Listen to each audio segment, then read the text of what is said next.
My question is 50 divided by 2 by 5 times 5 is equal to what?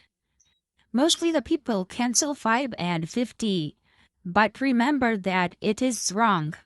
Similarly, some people cancel 5 and 5, which is also incorrect.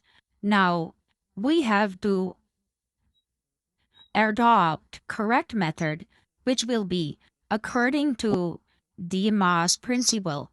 What is the D stands for division, and division will be solved first.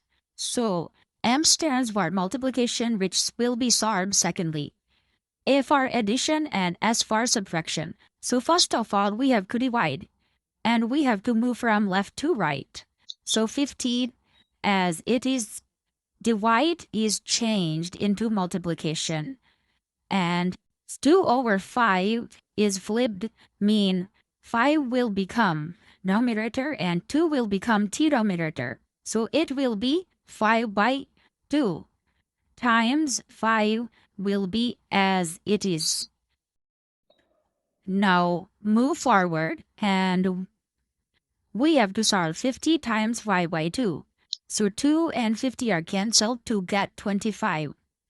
So 25 times 5 times 5.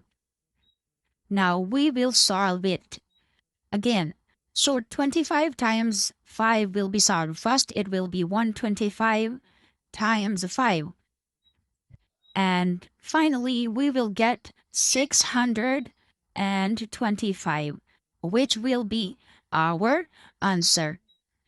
Thank you for watching my YouTube video.